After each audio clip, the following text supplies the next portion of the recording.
Yeah. This ain't armies. This is Sammy. Get your weight up, put your weight up. Friday can't hit her, but they walk to it like a boss. Keys on his mind. Victory in the still. Wait up. Yeah. Get your weight up. Gotcha. Put your weight on it, Friday. Cross on his back, but he ain't back down. Put your weight on it, Friday. Crown of thorns, but it's still wear the crown. Marking of a cavalry, heavy but steady. Mind of a king, hands already ready. Never thought he won, but it ain't quite. He came for the keys on a Friday night. Get your weight up. Dirty south wind blowing through Jerusalem. Bramble in his walk, ain't no fear consuming him. Them are talking loud, but the lamb ain't listening. Already saw the end, resurrection, vision it. Carrying wood like his life was. Every stripe on his back, made tonight her, but he ain't full, ain't break. Every step was a kingdom earthquake. They thought the nails of silence and thought Bray would define, but he's stepping like a general, already out-designed him. Not a Christ spoken, tunnel vision, never hopeless. He ain't dying for attention. He collecting what was stolen. They don't see the bigger picture. They don't know what's at stake. Friday looking like the feast, but Sunday finish shade. Put your weight on it, Friday. Cross on his back, but he ain't back down. Put your weight on it, Friday. Crown of thorns, but he still wear the crown. Marching up cavalry, heavy but steady. Mind of a king, hands already ready. They thought he won, but it ain't right. He came for the key that Friday night. Get your weight up. Hell going parties, demons celebrating. Beating new the sun, was infiltrating. Walking in the darkness like he on the block. Keys to death and hell, yeah, he came doing life straight soldier. Silent flex, bloodline holder. Divine connect, he ain't loud, but the power loud. Whole earth shook when he bowed. Tone sealed up, stone rolled tight, but the line was resting for a fight. 3 days beat, then the ground cranked. Power stepped out, kingdom intact. Now the keys hanging on his weight line. Victory stamped in the timeline. If you riding with that high side, you better level up your grind. Wait up, wait up, wait up. He came for the keys. Keys. They thought it was over, but it was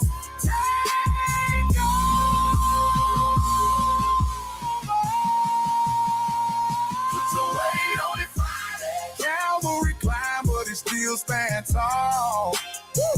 Put your weight on it, Friday. Hell had a grip, but it lost it all. Marching up steady, mission already. Mind of a king, all these strong ready. Brave pride to close that line, but he ain't that play on a Friday night.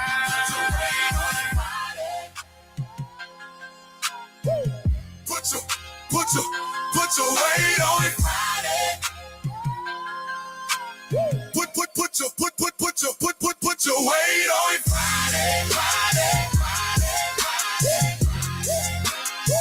Put your weight on it, Friday.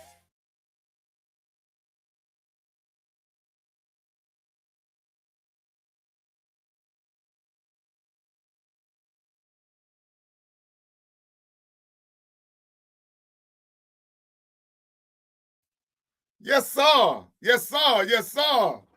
Put your weight on it Friday. We in the building, baby. Now that's what I call an introduction. We in the building. You hear me? We in the building, baby. That's what I Yes, call an sir. introduction. Put your weight on it We Friday. Put your weight on it Friday. We in the building. All praises to Yahweh. All praises to the Most High God, the God of Abraham, the God of Isaac, and the God of Jacob. It's your brother Stephen Israel. We in the building. Welcome to Put Your Weight on It Friday. What's up, KG? Hey, I feel so good. I'm gonna be on the camera tonight. Oh, That's praise what I'm you. talking about. Turn That's the what I'm camera talking about, Hebrew. on. Oh, praise it, man. Man, let's Man, talk all about that. praise. Let's talk about that intro for a second, man. Brothers and sisters, brother Jedediah strikes again. Man, he strikes again on He his brother. strikes again. Oh, Man, praise this it, brother man. is fire, man. Yes, sir. Yes, sir. Yeah, that was beautiful. That He's fire. Well, man, hey, it's Friday, and it's time to put your weight on it. So welcome to Put Your Weight on It Fridays. We are not a hate group. We don't hate anyone because of their race, their religion, or their gender. We are a Bible-based group, and we teach from the 1611 King James Version Bible, including the Apocrypha. So, family, get your pen, get your pencil, get your notepad, get you something to write on. But more than anything, get your sword out. Get your sword out. Let's get ready to break the bread of life. that's right. I'm so excited to be before the people tonight. I'm so excited about the word of the Most High God, Hebrew. I'm excited about the intro. I'm excited about all the new things that the Most High is doing in the ministry. Man, it's a beautiful thing to be a servant of the Most High God, Hebrew. Yes, sir. Yes, sir. His blessings are everlasting. They are continuous. They are forever expounding and expanding his love and his long suffering and his grace, his mercy is so beautiful. I'm so glad to be here. I'm so thankful to my mother and my father, my grandparents, my great grandparents, they for birthing me in this body. And No, that's right, boy. this black Israelite skin. Hey, that Oh, melanin. That man, melanin. what? Oh, praise it, man. But man, it's beautiful, bro. Man, welcome to the new Put Your Weight on It Friday class, Hebrew. Yes, sir. Yes, sir. Hey, I'm glad to be here. Hey, Sister Veronica. Yeah, I had to pop out the bush for that one. Man, pop out, Hey, man. hey, Pop that out. video brought me out the bush this time. See, Hey, I'm knowing behind the avatar, but I had to pop out tonight. hey, it's more personable when you're on the screen, man. Yes, It sir. just adds something to the lesson. You know what I'm saying? Yes, sir. But what we're gonna do tonight, we're gonna pick up where we left off last week, with the Rome lesson, Rome, the Iron Kingdom.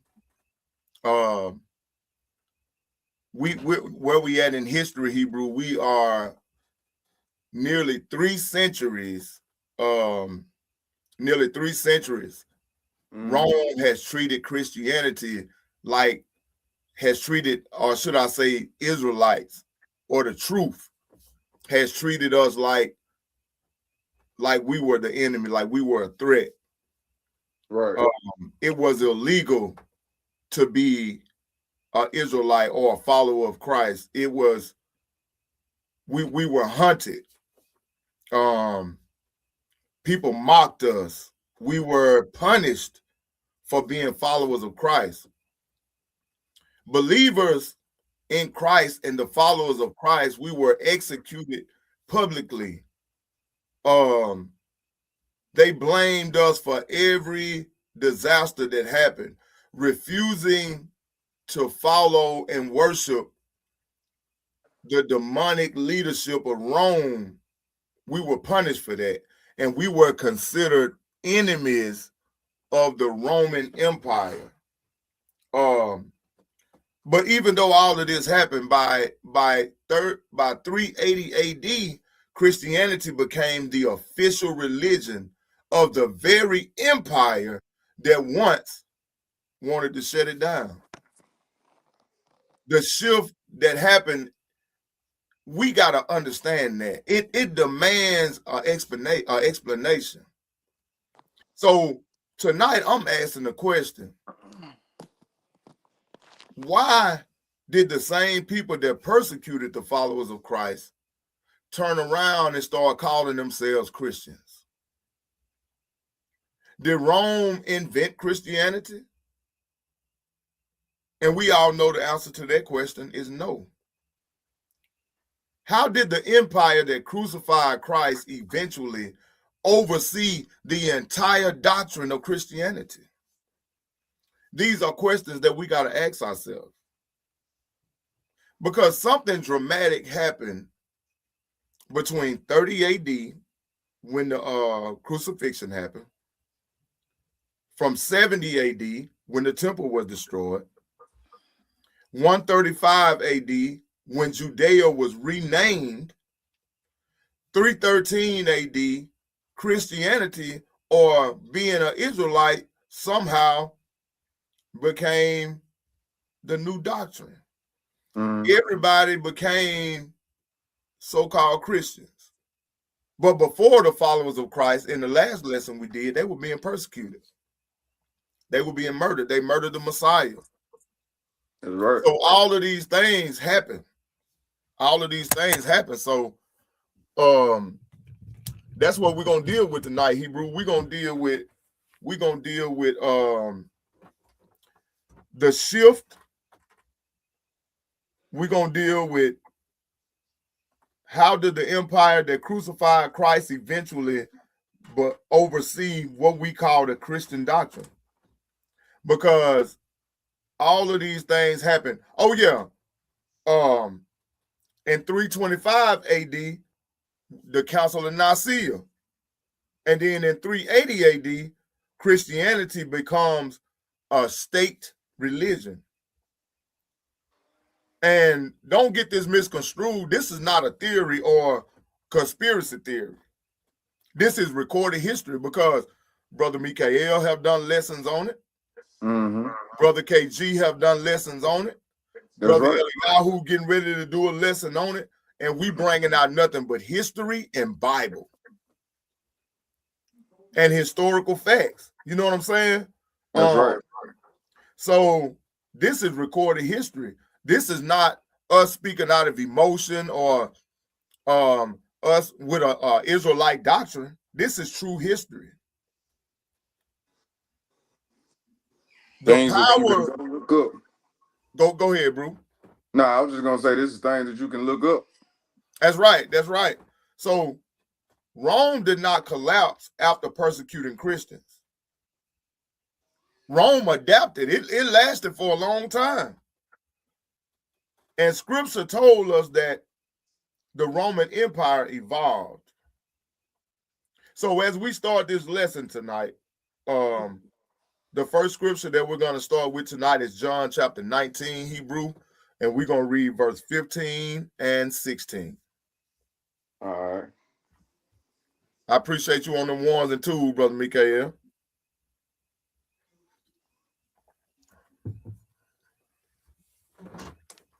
John 19.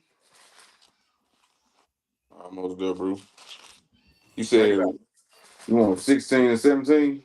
15 and 16. 15 and 16, got you. All right. John chapter 19 and verse 15. But they cried out, "Away with him! Away with him! Crucify him!" Pilate saith unto them, "Shall I crucify your king?" The chief priests answered, We have no king but Caesar. We have no king but who? But Caesar. We have no king but Caesar. Go ahead, Hebrew. Verse 16. Then delivered he him therefore unto them to be crucified. And they took Jesus and led him away. All praises. So we see right here in verse 15, it says, but they cried, away with him, crucify him. Pilate said unto them, shall I crucify your king? The chief priest answered, we have no king but Caesar. Now, in the last lesson, and even in KG lesson on Tuesday night, we saw that Pilate was given the title as the king. Who was that? Herod that was given the title King of the Jews. That's right, Herod. Yeah, Herod was given the title the King of the Jews. So we know that they mocking him right here, right? Mm-hmm. And they say, the King of the Jews? Mm-hmm. We have no king but Caesar. Then delivered he him, therefore, unto them to be crucified, and they took Yeshua and led him away. So we see right here that it was the Romans. The Romans are the ones that performed this crucifixion. Mm-hmm. Now, did the Israelites give the green light for it? The Pharisees and the Sadducees? Oh, yeah, they gave the green light. But the Romans were the ones who performed the crucifixion. Hebrew, go to Daniel chapter 9. We're going to precept that, and I'm going to prove that out. Go to Daniel chapter 9 and verse 26. All right. I got some commentary that I can put behind that once you bring out this Daniel 9. Okay.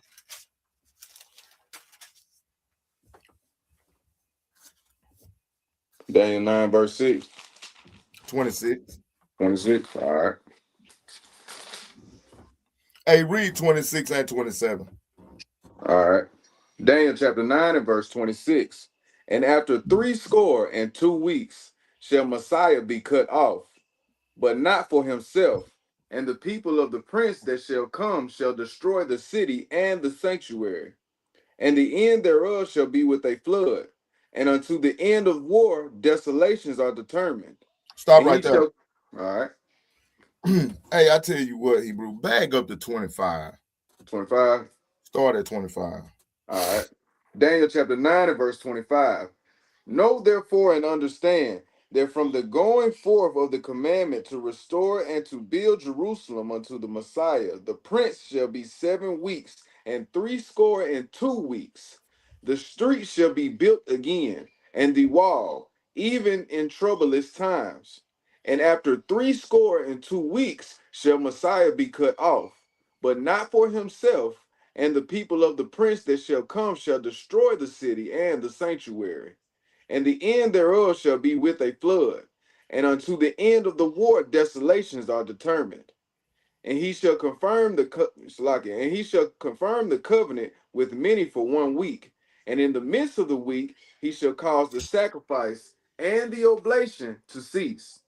And for the overspreading of abominations he shall make it desolate, even until the consummation, and that determined shall be poured upon the desolate. Okay, all praises. I want to go to that verse 26 right there, and I want to pull this word in the blue letter. Mm-hmm. This word flood. All right. In the blue letter, this word flood, I'm fixing to show y'all something. It says with a flood. In the blue letter, it says effusion, outpouring of rain, of a torrent, an outpouring, rent like a rapid torrent in anger. His end cometh as a flood suddenly, overflowing army. Hold on 1 second. flood, a deluge, flood, outrageous overpouring, flood, downpour. Um, a lot of times in scripture, when you see this word flood right here, Mm-hmm. a lot of time it's dealing with doctrine. That word flood is dealing with doctrine. Um, and in this instance, it's speaking of a literal flood, and also it's speaking of a doctrine. It's going to be a flood of other doctrines. Mm-hmm. That's what that's talking about in that verse 26. And then it says, and he shall confirm the covenant with many for 1 week. And in the midst of the week, he shall cause the sacrifice and the oblations to cease. That's talking about Christ. Because when he was crucified, he caused the sacrifices to cease because he was the ultimate sacrifice. It says, and for the overspreading of abominations, he shall make it desolate, even until the consummation, and that determined shall be poured upon the desolate. There go that word pouring again. Mm-hmm. It's dealing with the spirit of the Most High God. This is what this talking about. Dealing with the spirit of the Most High. The spirit of the Most High was going to be poured out on the Israelites. It was going to be poured out on the believers. Okay, Hebrew. What you have on that? Well, you say you had some I commentary. just wanted to I wanted to bring up a valid point about a statement that you had made about um the Romans. How do we know that the Romans were the ones that actually crucified Christ? We know this because before the Romans got there, there were no types of crucifixions happening beforehand. So this was a Roman execution. This is a Roman execution style. Mm-hmm. I guess that's what I'm trying to say. That's So right. we once you understand that, you also understand it ties everything together like we said it would tie everything together because we know that the Pharisees and the Sadducees and the Herodians, they were all dedicated to Rome because that's who gave them their power. So when it came time for the crucifixion, even though they gave the green light, he still got a Roman crucifixion because those types of execution styles were not common in that area before Rome got there. Yeah, because see, the Romans were masters of torture. Mm-hmm. You know what I'm saying? And a lot of times when they would put you on that cross or on that tree, as the scriptures call it, Mm-hmm. they wouldn't put you all the way to death. They would Nope. leave you out there for the fowls of the air to come and eat your eyes out and eat your tongue out. You know what I'm saying? And let the sun just bake you. Actually, to add on to what you're saying, in the Antiquities of the Jews, Flavius Josephus is actually I believe he's running like an errand of some type of nature, and Mm-hmm. because he was a slave to Rome, it's just he was a valuable slave. He was able to translate, he was able to interpret for those who didn't know the Hebrew language. But in the midst of him doing one of his duties that day, he ran into some people that he was familiar with, and he begged the person that he was enslaved to put them down, let them go. Now, some of them were still alive and just up there being suffering. Others were just dead, and it was exactly the description in which you gave is exactly how he explains it. You good? Go ahead, Hebrew. Go ahead. Lock it out. Uh, nah, that's all I had for it. Let's see what Okay. sister. All right, sister Veronica said, right. The crucifixion styles of the Romans were morbid. Yeah, they were very violent, and like and if you didn't die, they would just you. Some people died from just sitting up there dehydrating. Some people died because the fowls would come and eat them. Some people would die because just your bones are being broken in the process. you die from the excruciating pain. So it was a lot of different ways that this happened. Well, as far as like the actual death, there were some people that died instantly, um, but others suffered for long periods of time. The only reason that they let Christ, um, they took Christ down is because it was of the time of the feast. If it wouldn't have been for that, then he actually would have. That's right. That's right, Sister Tanner. Suffocation as well, because certain bones would, like ribs would be broken, lungs would be punctured from different things, far as being nailed up there, or the exhaustion from holding yourself up there. But if it wasn't for the feast, they would have let Christ stay up there longer than what he did.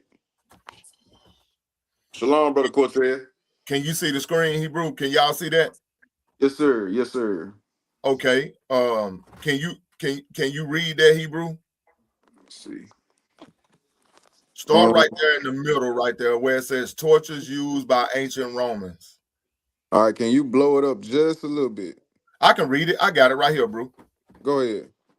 It says the Romans, like the Greeks, we talked about that, how they patterned themselves after the Greeks.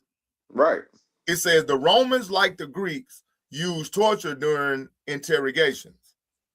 Until the 2nd century CE, torture was used only on slaves with a few exceptions. After that period, torture also affected the lower classes, according to Roman law. The testimony of a slave was considered true only under torture. You hear that, bro? That's crazy. That is downright crazy. It was believed that they could not be trusted and had to be deliberately tortured. It is worth nothing that, according to many scholars, torture was an everyday matter for ancient civilizations and was officially included in the legal system of states. You know what this also tells me though, Steph Salaki. The key words that they use in this slave and lower class. Uh-huh. And that's what So they considered us. exactly. So what does that say? What does that say about the other two that were crucified with Christ? They were either slaves to the state or considered lower class, or a combination of both. Because we know both of them were thieves. That's right. And we also know that Christ told one of them, today you will be with me in paradise. That's right. So what nation was those people? Hmm. Aha. Aha. Aha. Okay, check this out. Crucifixion was a form of capital punishment used in ancient times by the Persians, the Romans, Phoenicians, Carthaginians, among others, as a form of shameful execution of slaves. See, it was also used to shame you. That's the reason why they beat him and put the crown of thorns on his head and put the purple robe on him and then put the sign around his neck that said King of the Jews. This was a shaming ritual. It says, and other people who were not full citizens, only a citizen of low status could be sentenced to such a death. In the case of a serious crime, such as treason against one's own country, the condemned person was then tied or nailed to a large wooden cross and left there until he died. It was an extremely long and painful death. Lucky, go. Can you start back at the top of that paragraph that you just read? If you It don't said mind. crucifixion was a form of capital punishment used in ancient times by the Persians, Romans, Phoenicians, and Carthaginians, among others, as a form of shameful execution of slaves, rebels, and other people who were not full citizens. Only a citizen of lower state could be sentenced to such a death in the case of a serious crime such as treason against one's own country. Stop right there. That reiterates what we just said, which also goes back into all the lessons that we have taught this week. There were, we be before we got into the truth, we were quick to believe that everybody was together, everybody was within the same regions, and rightfully so they were. But the thing about it is that even if they were, depending on who you were or where you was from, dictated what kind of punishment you got. It dictated how you were treated. So this only puts emphasis on the fact that there was a type of segregation in the midst of that. Not only just in your everyday social life, but also when it came time for you to have to get punished. Mm-hmm. That's right, bro. That's right. Cortez, you got anything? Shalom, shalom. Hey, wouldn't that be considered as kind of like what they have going on in today's term as the humiliation rituals that they do? I mean, because these are the same people. They just been repackaged and rebranded and renamed. Hey, How that's a they good like to that's a good shame our point. people. How they tried to shame Hamashiach. Yep. Yep. That's a good point, Hebrew. I mean, just think about it. Yep. Yep. All praise to the Most High. I'm so glad I got my computer because that right then, that would have knocked me off the lesson. Hallelujah! Hey, all praises to the Most High. Praise. Hebrew, go to Acts chapter 4 and read me 24 through 27.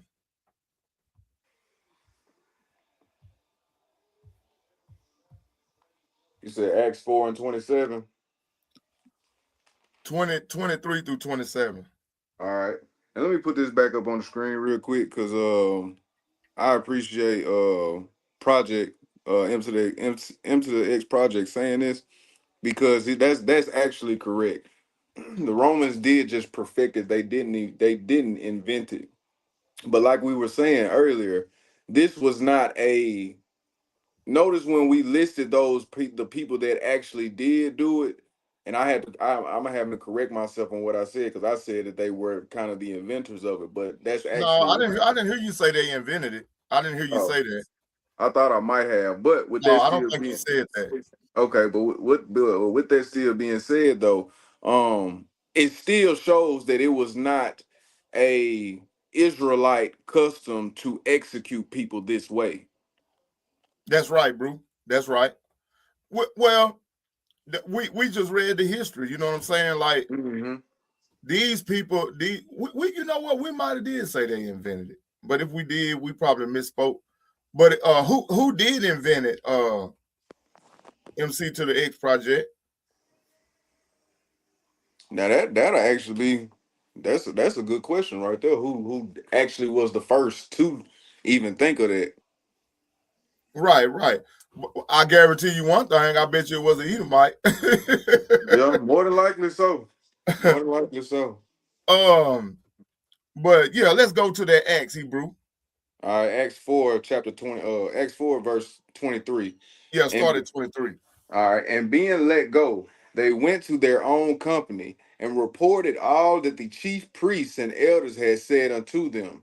And when they heard that, they lifted up their voice to God with one accord and said, Lord, thou art God, which has made heaven and earth and the sea, and all that in them is, whom by the mouth of thy servant David has said, why did the heathen rage and the people imagine vain things? The kings of the earth stood up, and the rulers were gathered together against the Lord and against his Christ. So we see that these are the same people. Mhm. These are the same people that raised up against the Messiah. Okay. The Persians invented crucifixion. Okay, all praise to the Most High. Good looking out, Hebrew. Crazy. Now Hebrew. Mm-hmm. Let's precept it with Isaiah 53 and verse 8.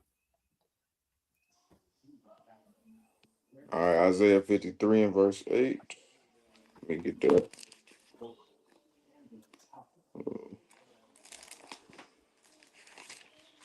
There we go. Almost there, bro. All right. Isaiah chapter 53 and verse 8. He was taken from prison and from judgment. And who shall declare his generation? For he was cut off, he was cut off out of the land of the living.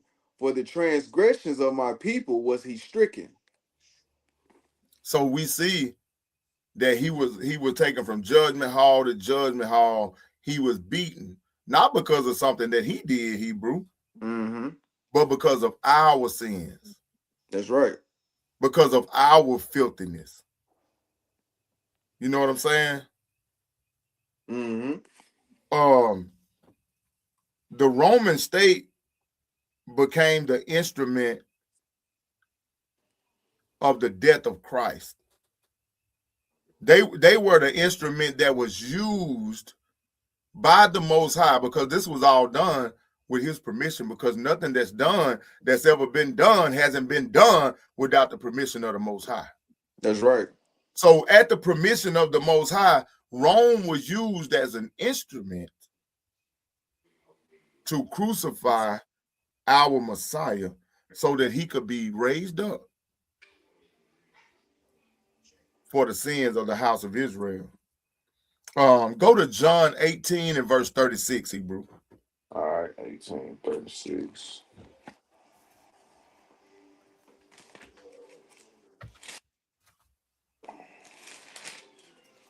John chapter 18 and verse 36. Jesus answered, my kingdom is not of this world. If my kingdom were of this world, then would my servants fight, that I should not be delivered to the Jews. But now is my kingdom not from hence. Read 37 with it. Pilate therefore said unto him, art thou a king then? Jesus answered, thou sayest that I am a king. To this end was I born, and for this cause came I into the world, that I should bear witness unto the truth. Everyone that is of the truth heareth my voice. So we see that Christ answered. He said, my kingdom is not of this world. He acknowledged that he was in the kingdom of Rome. He acknowledged, he gave them their props.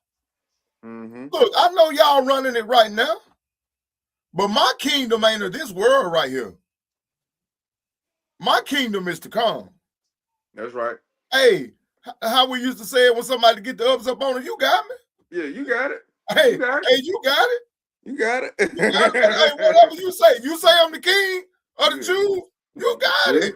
Yeah, you're right about that, Guess bro. what? It ain't nothing that I'm gonna be able to say that's gonna change your mind anyway.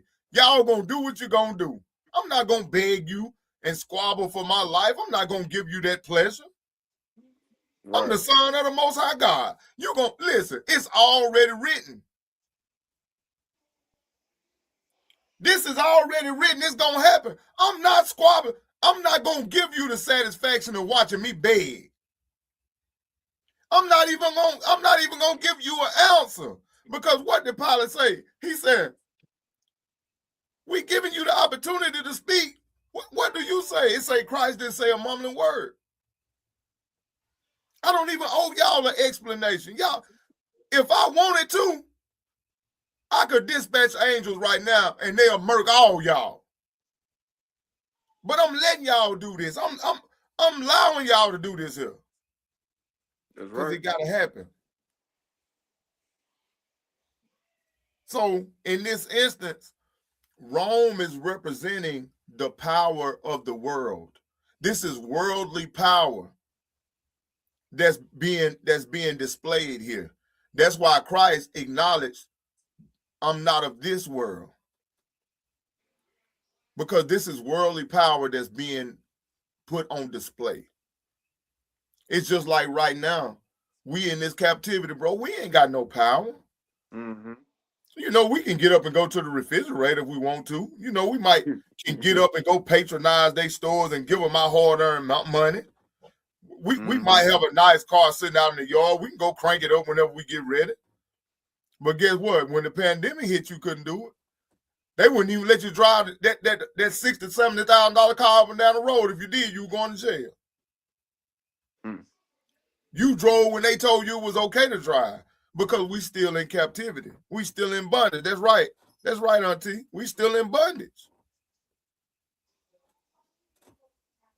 And that's why the scriptures tell us to walk by faith and not by sight. It tells us that we got to live by the Spirit.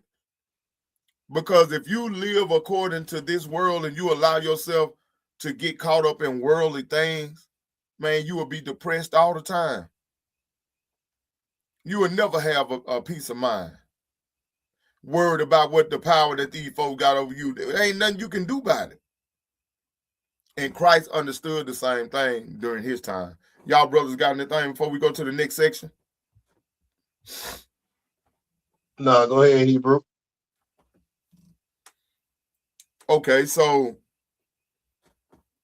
the next section that we'll be dealing with is 70 AD. When Rome's political dominance came into its fullness. You know what I'm saying? Because under Titus, because that's where we at in 70 AD. Now we're dealing with Titus. The temple is destroyed. Go to Luke 21 and 20, KG. All right. Hey, my background. Can you hear my background? Yes, sir. Oh, no. I don't hear nothing in your background. All right. Just making sure. Luke 21 and 20. A little bit, but you good. Go ahead.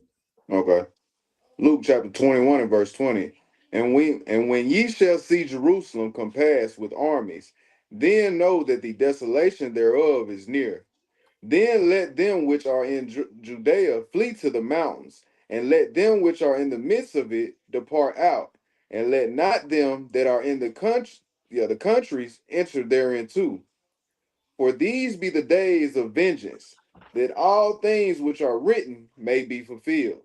Okay, so we understand that through history during 70 AD, our ancestors fled Jerusalem. A lot of them went down into Africa. A lot of them went to different parts of the world. But this is how our ancestors wound up in Africa and dealing with those Hamites that later on ended up selling our forefathers and mothers into slavery to the Arabs, to the Grecians, to the Romans, to the Amalekites. This how we wound up down in Africa and ended up here in captivity here in America and all the other places throughout the world that our people are in captivity today. That's right. Because of that prophecy in Luke 21 and verse 20 through 21. Go to Micah chapter 3 and verse 12, Hebrew. All right.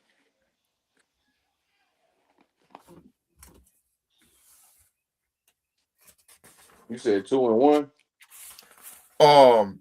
Micah chapter 3 and verse 12. Salaki. Micah chapter 3 and verse 12. Therefore shall Zion for your sake be plowed as a field, and Jerusalem shall become heaps, and the mountain of the house as the high places of the forest. See, this is all prophet. These are prophecies, Hebrew. Go to Deuteronomy 28 and read 49 through 52. All right. Deuteronomy chapter 28 and verse 49. The Lord shall bring a nation against thee from far, from the end of the earth, as swift as the eagle flieth. Stop right there. Stop right there. And bring a nation against you from from far off, as swift as the eagle flieth. We know that the symbol of Germany is the eagle. The symbol of America is the eagle. Russia is the eagle. All of these different nations have the eagle as their symbol. That was the Most High giving us a sign that in the last days we would be able to understand who we are as a people. Right. Yeah. These nations that got this bird, these are the nations that took y'all into captivity. And that's the reason why they won't change it. The Most High won't let them change it. He made them keep it just like it is so that I can wake my people up. That's what this is for, Hebrew. That's right.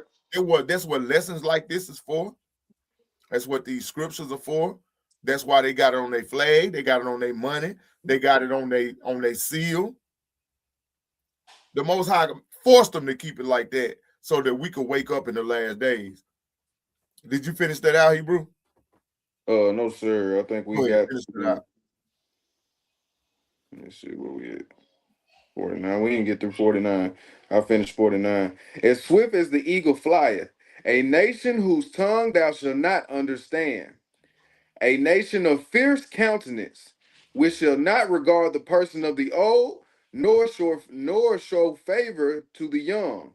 And he shall eat the fruit of thy cattle, and the fruit of thy land, until thou be destroyed, which also shall not leave thee either corn, wine, or oil, or the incense of thy kind, or flocks of thy sheep, until he have destroyed thee. And he shall besiege thee in all thy gates, until thy high and fenced walls come down, wherein thou trustedest, thou throughout all thy land. And he shall besiege thee in all thy gates, throughout all thy land, which the Lord thy God hath given thee.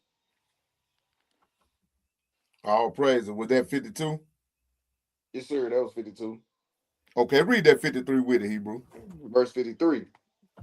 And thou shalt eat the fruit of and thou shalt eat the fruit of thine own body, the flesh of thy sons and of thy daughters, which the Lord thy God hath given thee in the siege, and in the straitness wherewith thine enemies shall distress thee. So it got so bad, Hebrew, that our ancestors was eating their own children. Mm-hmm. That's bad, man.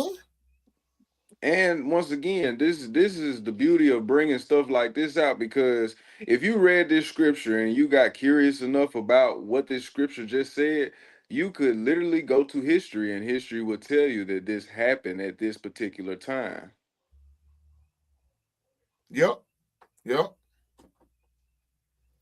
So go ahead. They have this written in history that this is some of the things that was done. Mm-hmm. And it's like I said, it's a lot of this information be at the click of our thumb, and we're too busy looking at other things that don't even matter. But go ahead, bro. And we know that this is during 70 AD, right? And at this time, Christianity is still illegal. Mm-hmm. Like, it's still illegal in 70 AD, which is the reason why they ransacking Jerusalem. Because they are followers of Christ. Mm-hmm. And y'all, this lesson leading into the next lesson gonna make this right here make so much more sense. Because these people of this time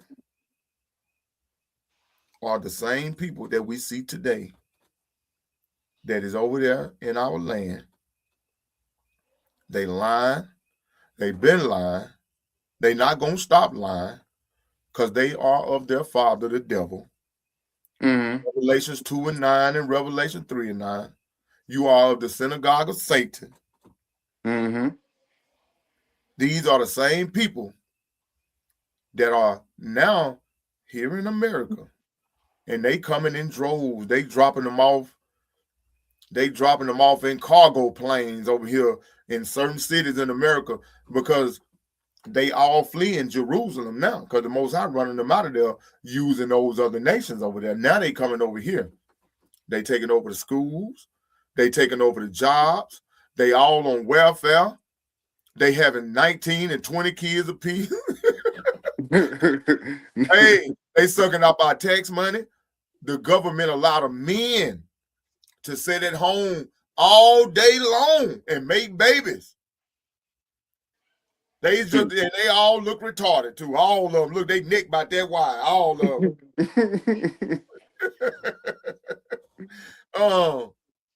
But this is what's going on, bro. Absolutely. Now, the next section that we're gonna talk about, we're gonna go and we're gonna move a little further into 135 AD. Because during 135 AD is when the Renaissance period started.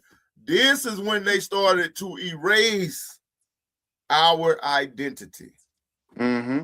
And I'm telling y'all, this lesson is setting up my next lesson perfectly. Under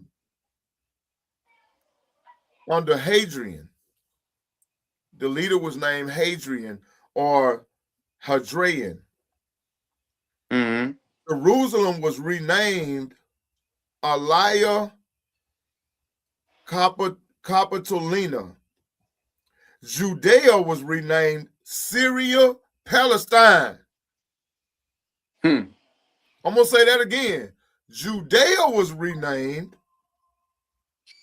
to Palestine or Syria. Now, this is historical documentation. We can prove this. Now, Rome doesn't just conquer land. At this point, they not only was conquering land, they started to rename it and take on the identity of the people that they was conquering. Mm-hmm. That's the period that we in now, 135 AD. And Well, this see, is, go ahead. Go ahead. Well, just to add on to what you're saying, this goes back to the visions of Daniel and Ezra when they were saying that there would be a little horn that plucked up the other three horns. But it was and then going back to Daniel,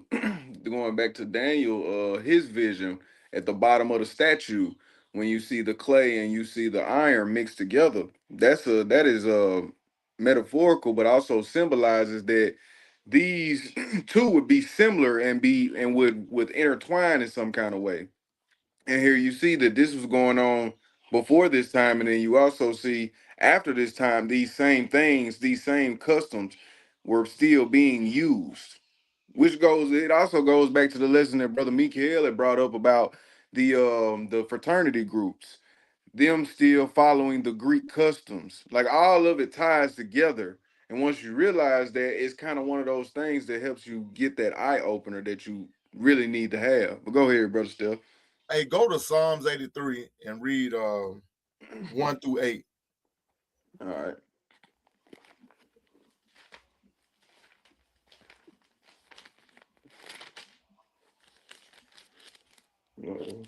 Hey, what was it again? Psalms 83. Eliyahu, if you got some information on that Hebrew you want to bring out, if you want to bring it out, come on up. You got it, Cortez? Yeah, I can grab it for you, Hebrew. All right, Psalms 83, starting at what verse? 1 through 8. All right, and it reads, a song of songs, Asphas. Keep not thy silence, O God. Hold not thy peace, and be not still, O God. For lo, thine enemies make a tumult, and they that hate thee have lifted up the head. They have taken crafty counsel against thy people, and consulted against thy hidden ones. They have said, come and let us cut them off from being a nation, that the name of Israel may be no more in remembrance. Stop right there. So, just like I was saying, this is the time that they not only was conquering people, now they have started to take on people's names, they taking on the customs of the people. They replacing and renaming places, and now they'll run you off or kill you out, and they'll take on your identity. Finish that out. Let me send Unc this link real quick. Go ahead, y'all. I'm gonna mute up real Verse quick. 5. Hey, KG, take over for a second. All But right. For they have consulted together with one consent. They are confederate against thee, the tabernacles of Edom, and the Ishmaelites of Moab, and the Hagarenes, Jabal and Ammon, Amalek, the Philistines, with the inhabitants of Tyre. Ashur also is joined with them. They have hope in the children of Lot, Selah. Selah. But let's break that down for a second. Cause let's go back to verse 6, brother Cortez. Who's the first person that we see when it's after the tabernacles of what's the first name listed? Edom. Edom. Yes, So that sir. means that they led the charge. Mm-hmm. Ishmaelites played their hand in it. The Moabs played their hand in it. The Hagarenes, which would be the Egyptians, or a version of the Canaanites, or basically Africans in the day's time, they played their part in it. But the point that we're Mm-hmm. trying to make here is that these things are still going on today. Not only are they still going on today, they are blatantly, because our people lack the knowledge to understand what's really going on and have so much social media going on in their faces, that you don't take the time to look up this information. You don't take the time to really realize. It's like one of those unconscious things that when something happens and it's posted on social media, it'll unite us for a few days. Then after those few days, after it's done going viral, everybody goes back to being dumbfounded to the fact for the most part. And we Back to gotta get business as usual. right. We gotta get out of that, because these are the people that are, like the scripture say in Deuteronomy 28. These are the people that will be in control of our clothes, our food, the way we live. We are still having to deal with this till this day. Um, Let me see what Brother Steph wanted to go with on that. Let me get my inked I'm up back. Bible. I'm back, bro. You back? All right. Yeah, yeah, I'm back. Look like I Um, was. Go ahead. Go ahead. Go ahead. where we gonna go with this? We read that Psalms 83 and 4. And that was all that I had on that section, on that particular section. Now we're gonna skip forward a little bit to 313 AD. And this is when the shift began to happen. Under Constantine the Great, I'm trying to wait on Unc to come up here before I move forward. I think he has something to say. Um, I hadn't heard him come in yet. Nah, he ain't came in yet. Um, Under Constantine the Great. Now, at this point here in 313 AD, Constantine the Great is in rulership, Mm. and Christianity was legalized. Mm. It's when they legalized Christianity. Can one of y'all drop that link in that chat for Eliyahu? Mm. Be honest with you, bro. I don't really know how to do it. I'll see if I can figure it out real quick behind the scenes. Hold No, on. I don't know how to do it. I ain't even gonna lie. Let me see if that went through to him, because I tried to send it to him. Let me see. Yeah, I sent it to him. He should have it. The Edict of Milan is what legalized Christianity. And this is a turning point in history, right? This is a turning point in history. Right. Suddenly, Rome starts to protect the Christians. And why? Because they took on the identity of our Mhm. people. They was looking the part. That's right. They took on the identity of our people. So now all of a sudden Christianity is the best thing since sliced bread. Hmm. What you also had to keep in consideration of is the fact that let's actually go back to the time when Christ was actually crucified, and the Romans seen the things that they seen after the fact of him giving up the ghost. It was a lot of stories that came behind that. everybody having their own um everybody having their own little interpretation or a different version of the story. So by the time, those stories went on, and then this is also after the fact of disciples would later be executed the way that they were executed.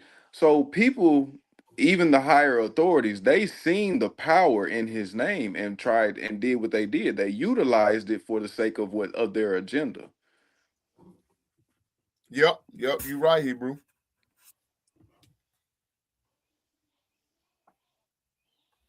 So ask yourself a question. What changed? Did the faith change or did politics change? I'm betting on the second one you said. Being honest, I would like to say it's a combination of both. Okay. What make you say that, Hebrew? Because what it stood for in Antioch would later become totally different at the time of Constantine. It was no longer what it stood for in Antioch, and I say both because the politics is what caused it to change.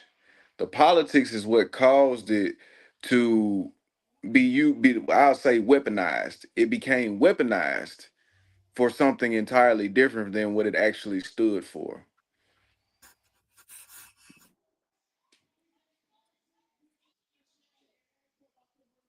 Okay, there go Eliyahu right there.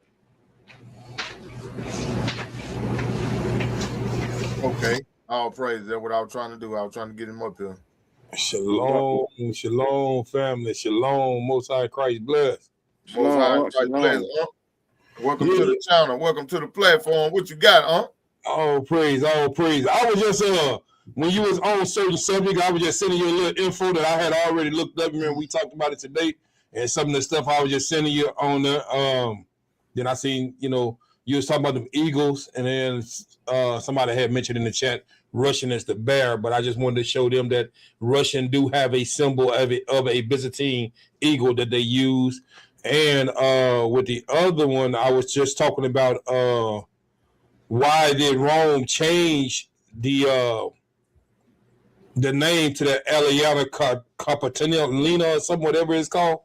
Yeah, Mhm. yeah. Yeah, and they said I put it in the chat. They said Roman colony named it Alina Capitolina to the name combined his own family name, Elias, with that of the god Jupiter, Mm. Capitolinus, intended to eradicate Jews' ties to the city. So they wanted to completely eradicate any ties of the Jews. They say Jewish here, but Jews to the city. That's why they renamed Jerusalem that name right there, however you pronounce it. And I was just giving the people a little bit more information on it, what you had mentioned. That's all. And see, the reason why Constantine wanted to adopt Christianity was because at that time he needed something to hold his kingdom together.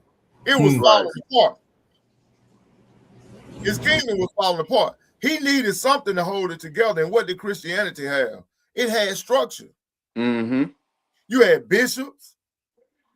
You had a moral code, which was the Bible. You had the community's loyalty. They was keeping the commandments. Mm-hmm. So why not take on and steal this identity and then create my own version of it once everybody think that I'm really part of what they part of, Mm-hmm. I'll slowly begin to change it. I'll slowly begin to implement my own rules like the Talmud. That's right. Now all of a sudden, Christ ain't sitting at the right hand of the Father. Now all of a sudden, Christ is in hell boiling in hot excrement. Mm-hmm. Now all of a sudden, it's okay to eat pork. shrimp, crab, and lobster. Now all of a sudden, the dream, the vision that Peter had, it wasn't about men, it was about animals, it was about food. Now all of a sudden, the Christ, the Father, and the Holy Ghost, they all one. It's a Trinity. See, all of these things came after they took on our religion, and then they began to pollute the religion. Shalaki, which we know that in once again, this is another fact in history that you can look up in your own time. We know that Constantine changed these things, like you said. He pretended to be a part of the Christian movement, but he still worshipped the sun god behind the scenes. That's right. That's right, bro. Eliyahu, what else you got to bring out? Didn't you have something on Constantine?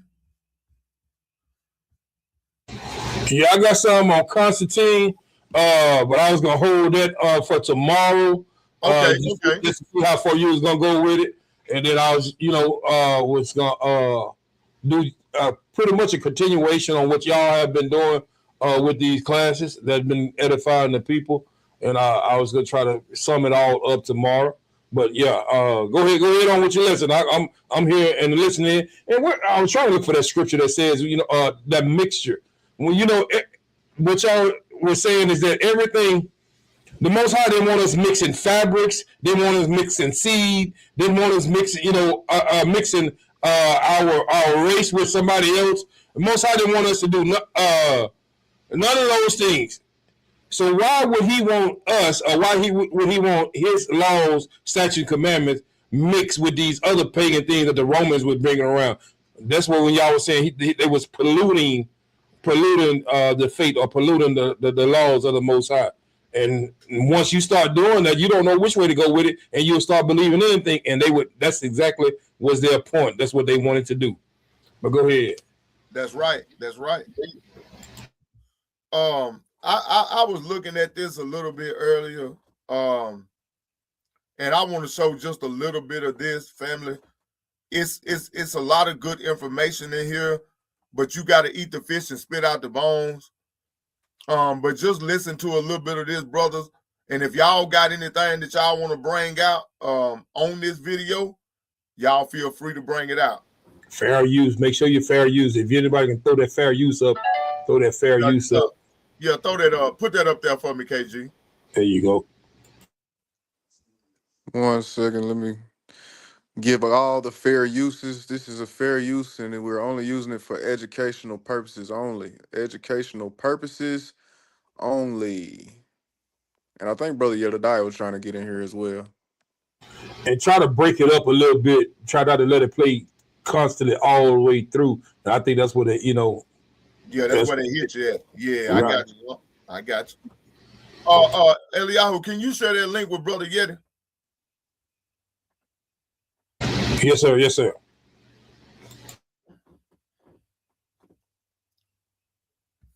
You put it up there, KG? Yes, sir. Yes, sir. I already did. I put all three of them up there. Okay. Rome's polytheistic religious practices were remarkably tolerant for the time, and throughout the centuries even incorporated many deities of their former enemies. However, the Romans always experienced problems with monotheism. The most prominent monotheistic group in the early Roman Empire were the Jews. This enduring people, motivated by their religion, would be a consistent thorn in the side of Roman leaders for centuries. One of the most infamous episodes of violence between Rome and Judaism would be the Jewish Revolt of 66 to 74 AD, culminating in the capture of Jerusalem and the destruction of the Second Temple. After a rebellion against the declining Seleucid Empire, the Hasmonean dynasty came to power in Judea during 146 BC. In 67 BC, two brothers, Hyrcanus and Aristobulus, drove the realm into civil war. To the north, Roman general Pompey had been finishing up the Mithridatic Wars, and in 63 BC thrusted south along the eastern coast of the Mediterranean. Upon his arrival in Damascus, he intervened in the civil war on behalf of Hyrcanus, captured Jerusalem, and eventually made Judea a client kingdom. Okay. Now, Brother KG. Now, Yes, sir. they just proved out some things that you brought out in your lesson. Yes, sir. Absolutely. They just talked about your twin brothers that you brought out. Mm-hmm. And So- this is also in the around the time of the Maccabean period. Go ahead. That's right. That's right, Hebrew. So all of this historical information that we bringing out, Hebrew, hey, we didn't make this video. You hear who it is that's talking. Mm-hmm. You hear who it is. You hear who Yeah, talking. and that's the beauty of bringing videos out like this, because once we bring videos out like this, you can no longer say, "Oh, that's just how y'all feel. Oh, that's just y'all interpretation." No, here go the history to back it up, and I'm not the one reading it. I'm not the one reading it through the video. This is a historian in the video. That's right. That's right, Hebrew. Edomite historian at that. And you better know it. Hey, we didn't say it. Right. All right, hold on. Procurator. Infuriated, Florus executed thousands. When he moved to bring in reinforcements, the Jews began to resist. Overwhelmed by the local population, the Roman soldiers retreated to the citadel, and the Great Jewish Revolt began.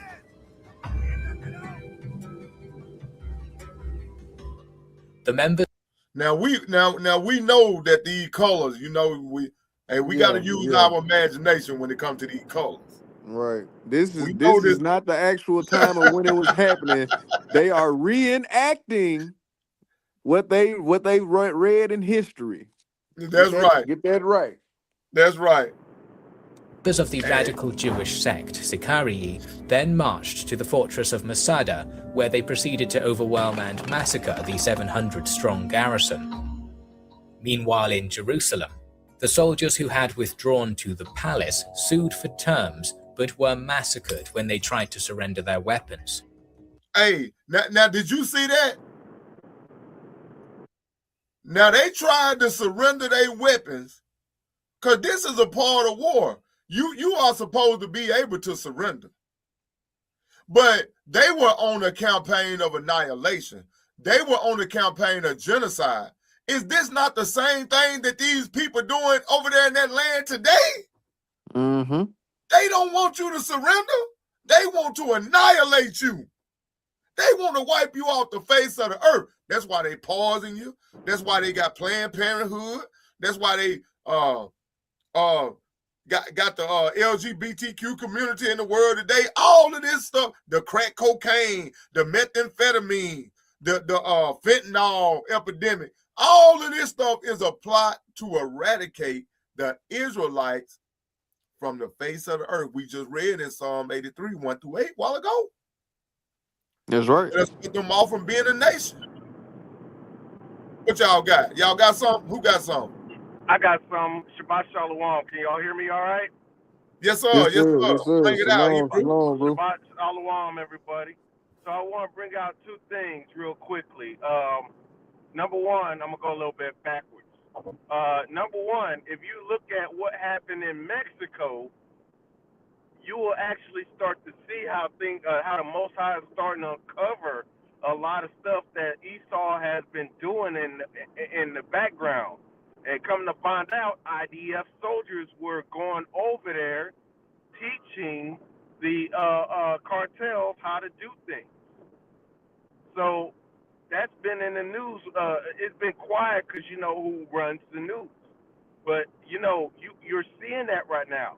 And what are they doing? They're running children. The cartels are running these children. They're running drugs, all this stuff, and it's aimed at us.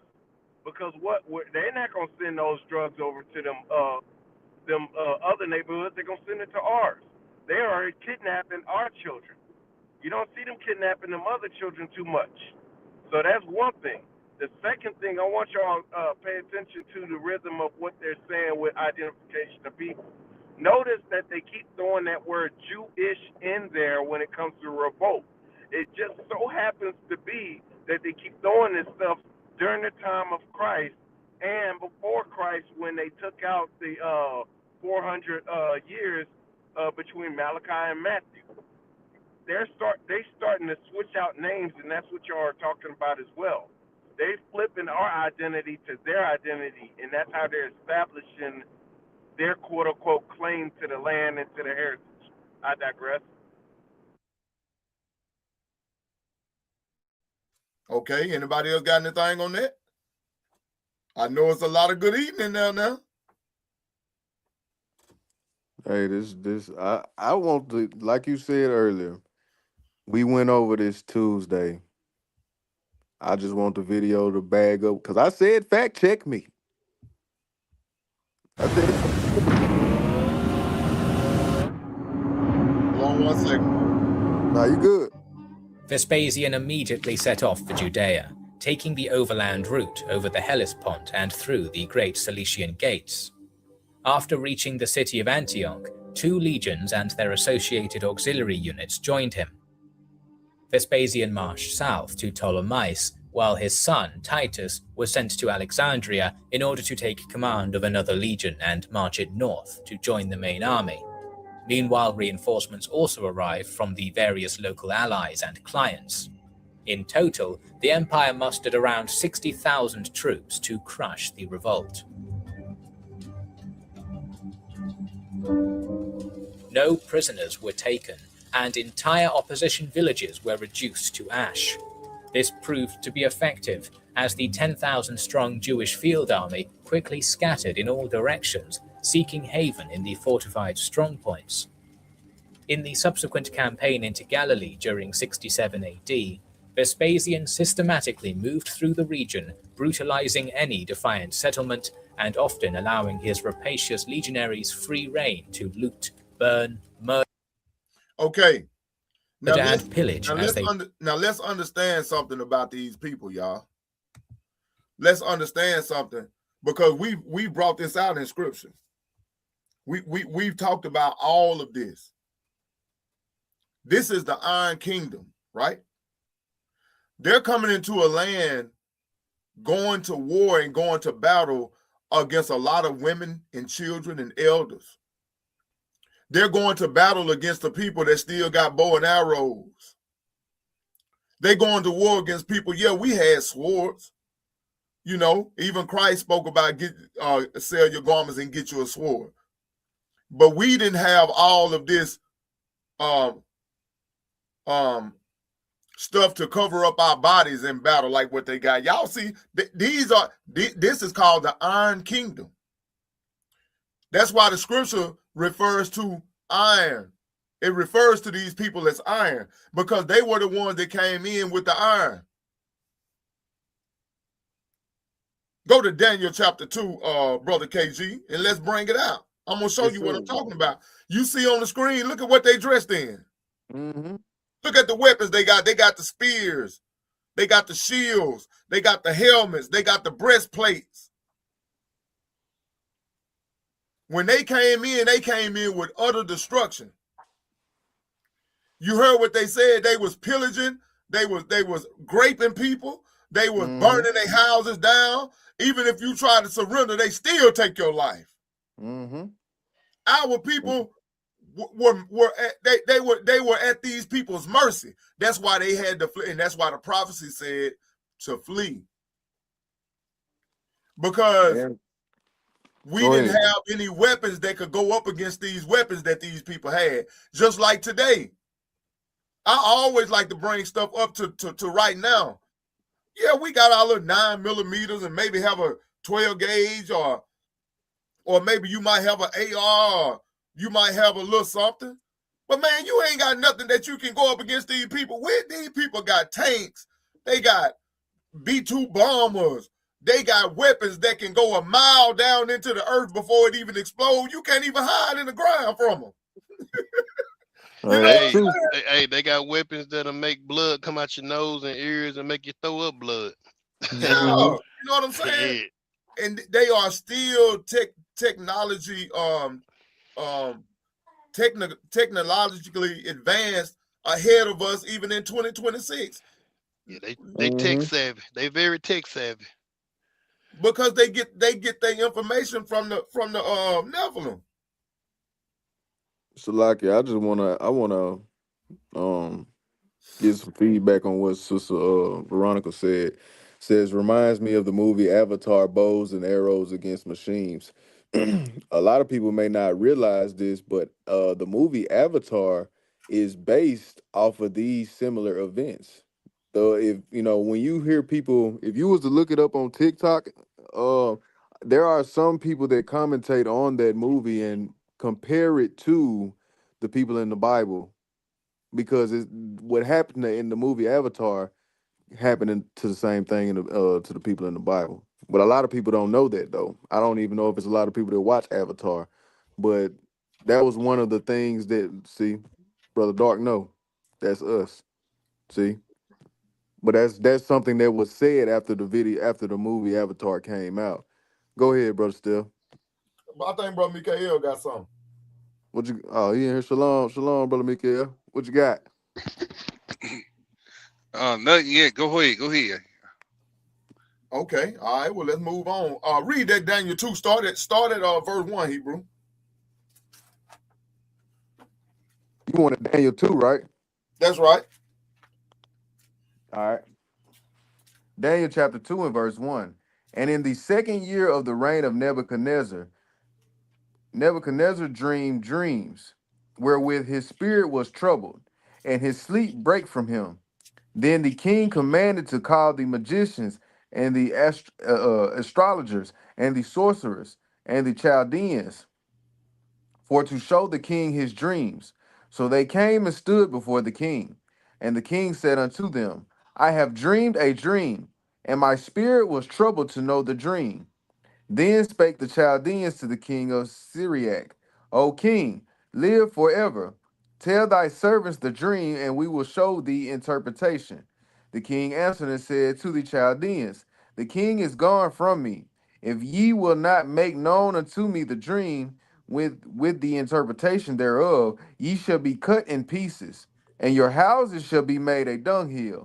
But if ye show the dream and the interpretation thereof, ye shall receive of me gifts and rewards and great honor. Okay, stop right there. Therefore, Now skip down all to right, verse 14. all right. Daniel chapter 2 and verse 14. Then Daniel answered with counsel and wisdom to Arioch, the captain of the king's guard, which was gone forth to slay the wise men of Babylon. He answered and said to Arioch, the king's captain, why is the decree so hasty from the king? Then Arioch made the Then Arioch made the thing known to Daniel.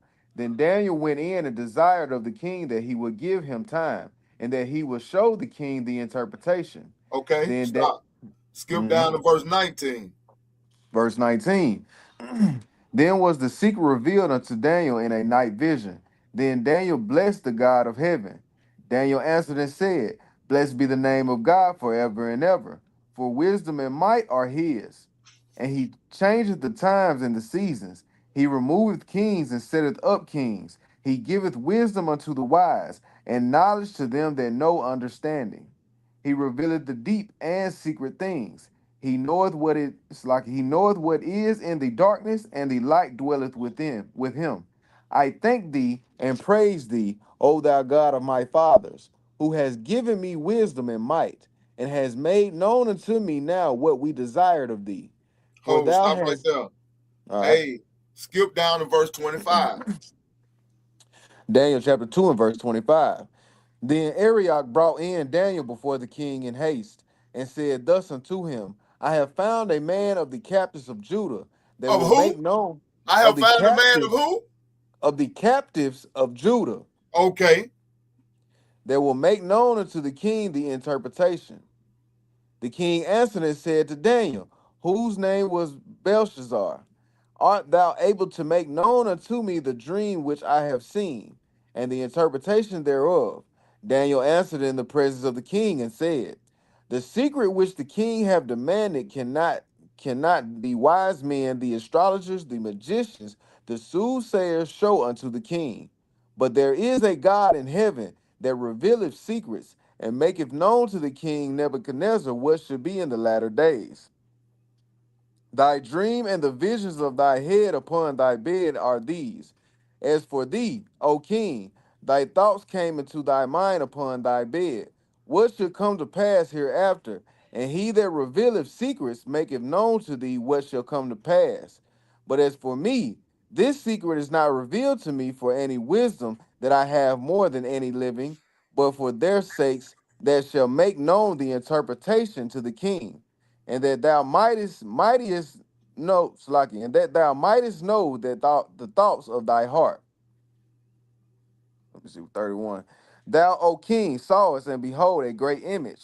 This great image, whose brightness was excellent, stood before thee, and the form thereof was terrible.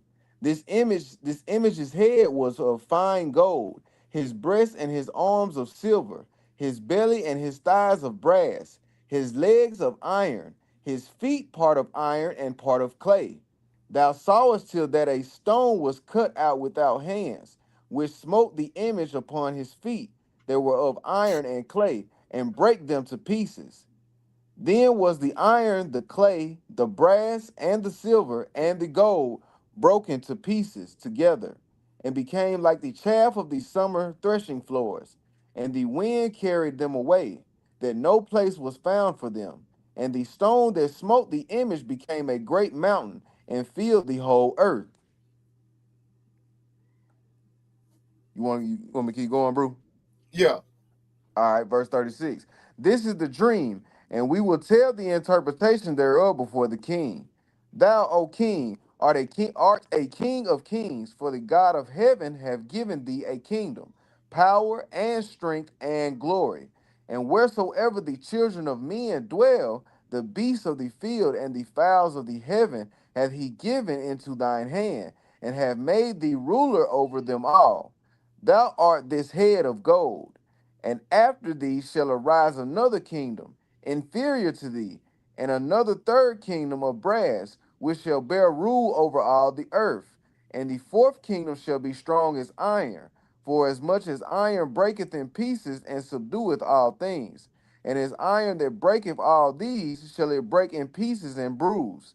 And whereas thou sawest the feet and toes, part You can of potter's clay, all right. go ahead. Finish that verse. Finish All 41. right, part of potter's clay and part of iron.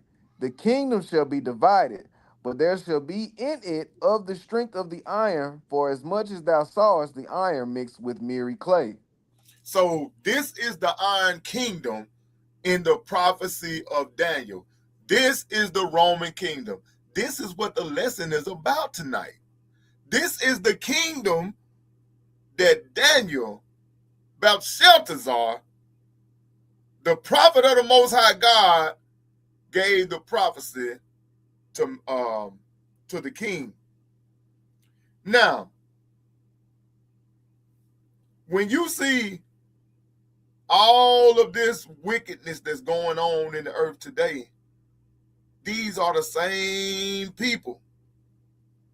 Ain't nothing changed. They the same people. It's Rome. They're in rulership today. They move the same way.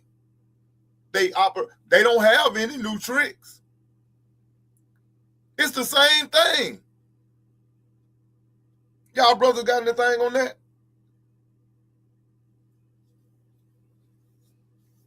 Hey, yeah, shalom. I got some. You and it's one of the, I mean, you did this. I did a class a while back about the Pharisees, and it talked about, well, within that class, it talked about the times, the prehistoric times, which we consider the Stone Age. You got the Bronze or the Brass ages of time, and then what you're speaking about now is the Iron Age of time, and it's showing you that this is the last one. All of those was mingled together. Then you're showing that these things gonna be broken apart as if they were not before. But he right now, what you're saying, these Romans, and we still in that same time now. We're still in that same age right now. That's right, because you had the Babylonians. Uh huh. They fell. That was Mm-hmm. the first one that Daniel prophesied about. Then you had Persia. They fell. And Eliyahu, this is nothing but our captivities. Over and over. Show them what These are our captivities that Daniel is prophesying about. These are the captivities of the Israelites. That's right. Then you had Greece. Greece fell. And then you have Rome, which is the same one that we are under right now today. right now, the same Babylonian time. This we can still consider the Iron Age, and that's where you hear the coat of arms and all those things that to use to protect yourselves. The Bronze Age was around 3300 BCE or BC, before the Common Era or before Christ. If you know, then the Iron Age they had that start from 3300 to 1200 BCE was the Bronze Age. Then the Iron Age started at that 1200. So what you're reading about now is Daniel, and that was around that 600 time right there when Daniel prophesied all these things and was telling you you're gonna be under these people, but the Most High gonna come through and destroy all of them. Just keep watching everything that's going on right now. What we see, what's happening right now, and you see that it's setting it up perfectly. What you just read in Daniel, setting it up perfectly. But go ahead. That's all I had. And then when you look at it, you see that Rome is the fourth global empire. Like these are empires that Daniel is prophesying to the king about. We see that Rome existed during the time of Christ. And guess what? They're going to still be in rulership when he establishes his eternal kingdom. Christ appeared during the time of the Romans. They destroyed Jerusalem. And when the kingdom is set up, Rome will still be in rulership when Christ returns. Go ahead, bro, Mikael. What you got? But see, this goes to, I'm glad you bringing this out. In Daniel, you know, the Babylonians, the Persians, the Greece, and then the Rome. And then from Rome, you had all those horns. But out of those 10 horns came a little horn, which is we know is today America. If you look on your dollar bill, that little horn is on your dollar bill. When you look at that pyramid and you see it broke off, people just think it's a capstone going on top of it to finish the pyramid. No, that's a horn. They put these symbols all over their stuff over here in America to let them know who they are. It's just us that don't know. But this Bible always been teaching about the Israelite captivity. So this lesson is especially for our brothers and sisters that go to church on Sunday. This book talks about captivity. This book also talks about a future captivity where the nation's going to be in captivity to the Israelites as well. I'm finna read it. I'm finna read it, Mikael. You in the spirit. I am fixing to read it. All right, hold on. Then Brother Dart put in there. Brother Dart put in there. It seems like a repeated cycle. Ring. It is it's a ring. So you go to Second Esdras 5:46. You ain't got to bring it out. It's Second Esdras 5:46, Brother Dart T. It said that. Well, somebody bring it out for me. I'm driving. Somebody bring it out for me. Second Esdras 5:46. Hold on. Second Esdras 5:46. Yeah. Mm-hmm. All right, and it reads. Hold on. All right. It says, and he said unto me, ask the womb of a woman, and say unto her, if thou bringest forth children, why dost thou it not together, but one after another? Pray her, therefore, to bring forth 10 children at once. That's Second Esdras 5:46. Yep. Okay, it's right there, Cortez. I just hit the wrong script. See what 49 say. It's right there in them 40s. Y'all bear with me. Take your time. 49 says, for like as a young child may not bring forth the things that belong to the aged, even so have I disposed the world which I created. That was 49. Yep. What you See looking what for 48 there? say. It said that these things are like a ring. It keep these judgment. He said, Most High said, my judgments are like a ring. It's 42, Mike. 5 and 42. 42, 5 and 42. Sorry, Dart. My bad. I'll be shooting from the hip. There it is, Cortez. All right. And he said unto me, I will liken my judgment unto a ring, like as there is no slackness of the last, even so there is no swiftness of the first. So these judgments, these captivities are like a ring, brothers and sisters. These keep happening and happening, but it's always been prophesied. So just because we reading in the Old Testament, don't y'all see it today? It just keep happening. Ain't these curses a revolving ring that we That's under? right. That's right. I yield right there, Hebrew. Hey, read 41 and 42 together. That'll give them the total understanding of it. 41, matter of fact, 40, 41, and 42. Okay.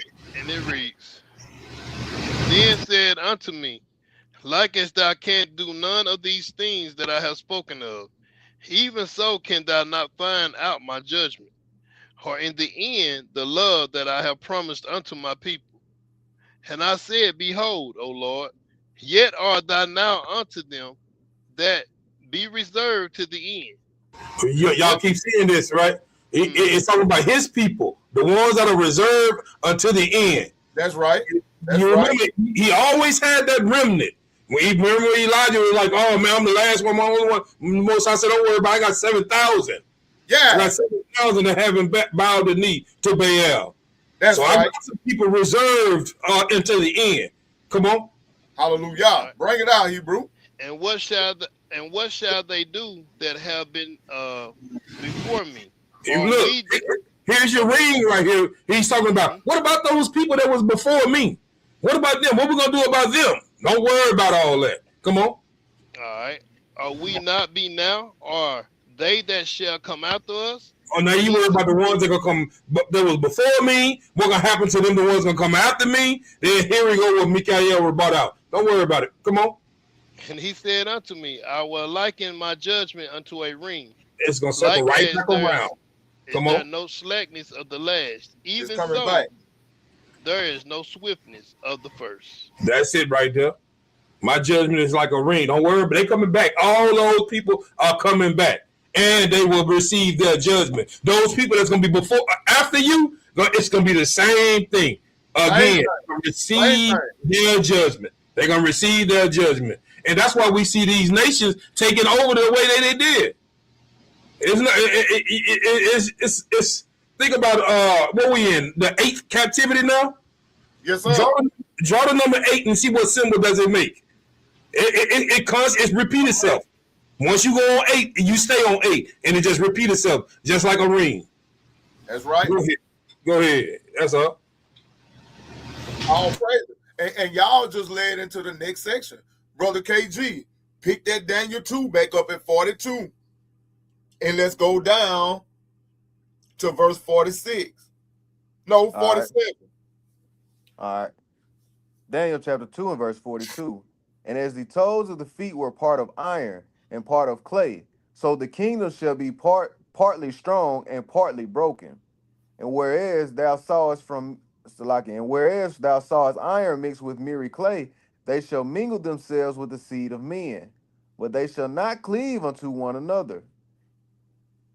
Even as iron is not mixed with clay. And in the days of these kings shall the God of heaven set up a kingdom. Wait, stop right there. All right. Stop right there. It said, now in the days of these kings shall the God of heaven set up a kingdom. See, they gonna still be in rulership when he come back. That's right. They gonna be marrying and making babies and building houses and planting gardens and planning wars. All of this is still going to be going on when the Most High come back. Read, Hebrew. And in the days of the king shall the God of heaven set up a kingdom which shall never be destroyed. This kingdom This kingdom that's coming, it'll never be destroyed. But if y'all paid attention earlier when I was talking, I said that you had all of these empires. You had the Babylonian Empire. They fell. You had the Egyptians first.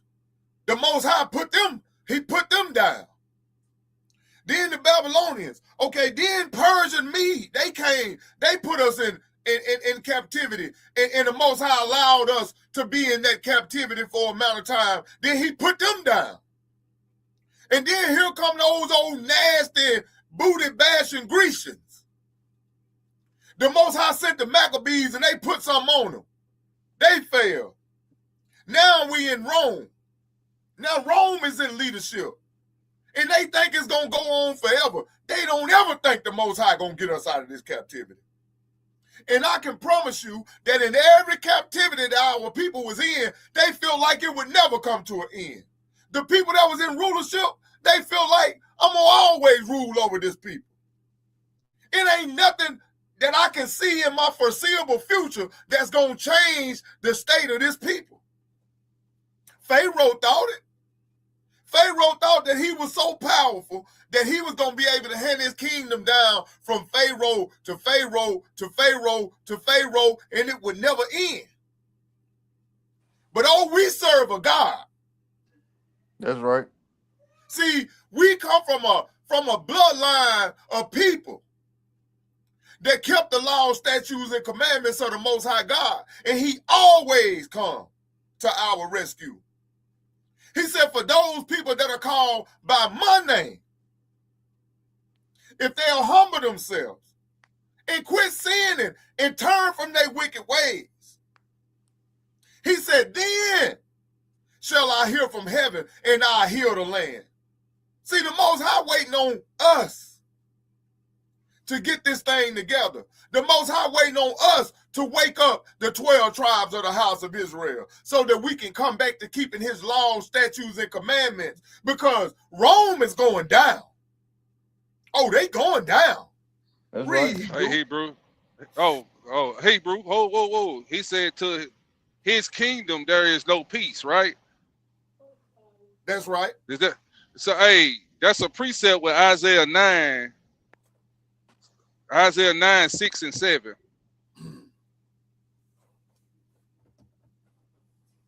If somebody can just bring that out for me. Isaiah 9, 6 and 7. I got you. Isaiah chapter 9 and verse 6.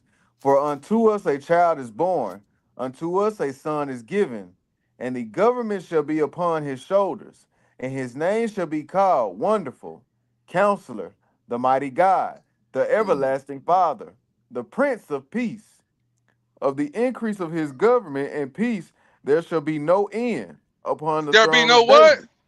There shall No be no end end upon the upon the throne of David. throne of David. And Going right there upon with his Daniel prophecy. Isaiah prophesied it over here in Isaiah 9. You heard it again right there in Daniel, in that verse that my brother just brought out. Go ahead, cuz. all right. And upon his kingdom to order it and to establish it with judgment and with justice from henceforth even forever. The zeal of the Lord of hosts will perform this. This will come to pass. It will perform, meaning it's coming to pass. So just like Stephen was saying, Rome think it's America gonna think it's gonna keep going. No, we just heard the prophecy. Unto us a child is born. Unto his kingdom is no end. Last one step, Genesis 49 and 10. It even prophesied it in Genesis about this coming kingdom. Before the other nations came forth, it was prophesied in Genesis. Genesis 49 and 10. All right. I got you. Genesis chapter 49 and verse 10. The scepter shall not depart from Judah, nor a lawgiver from between his feet, until Shiloh come. And unto him shall the gathering of the people be. So unto him is the gathering of the 12 tribes of Israel that's been scattered to to the four corners of the earth. He's the lawgiver he's the lawgiver The law gonna be between his feet, meaning when his feet touch this earth, when he come out, when he crack that sky, come from the Mount of Olives, when he's touched, the law is gonna be established right then and there.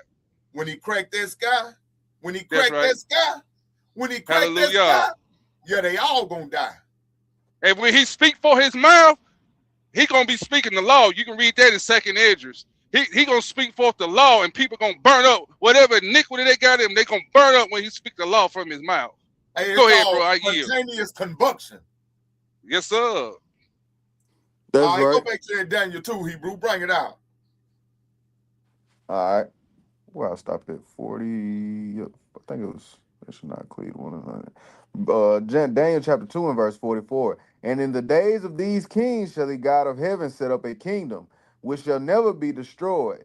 And the kingdom shall not be left to other people, but it shall break in pieces and consume all these kingdoms, and it shall stand forever. Hey. It said it shall not be left to other people. You heard that, didn't it?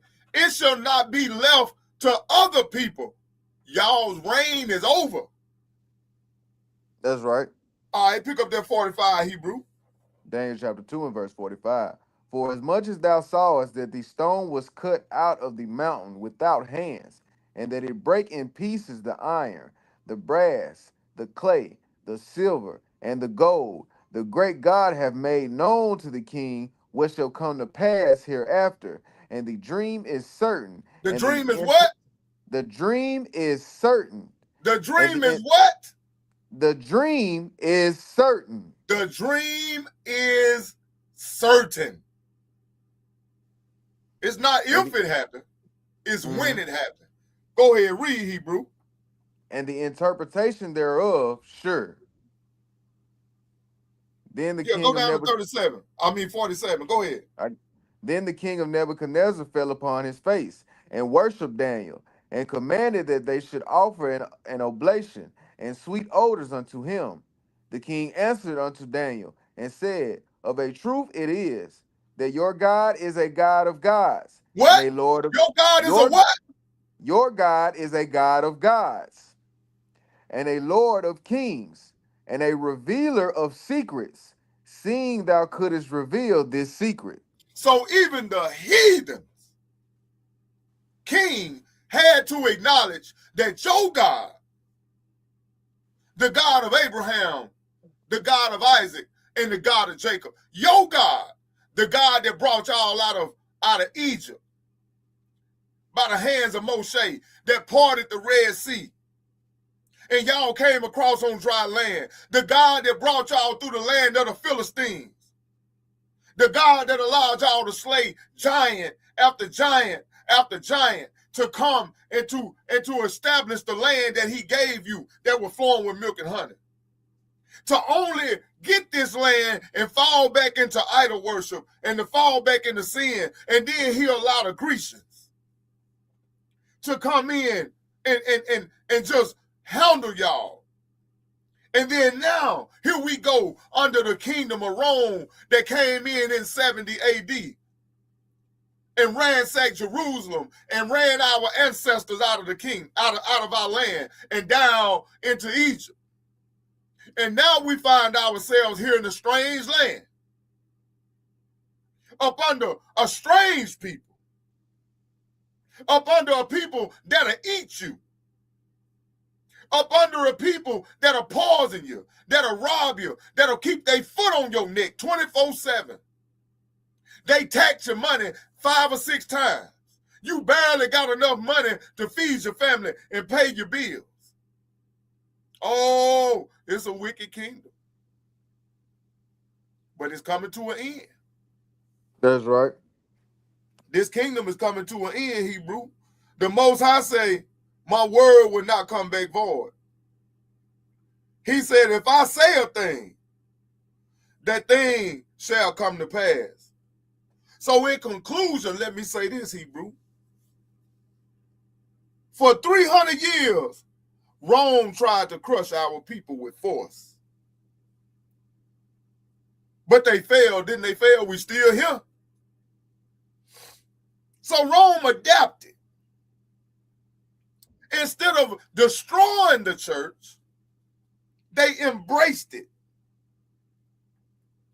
Instead of executing the bishops, they gave them money and houses and big cars and told them, hey, start this church and teach this doctrine.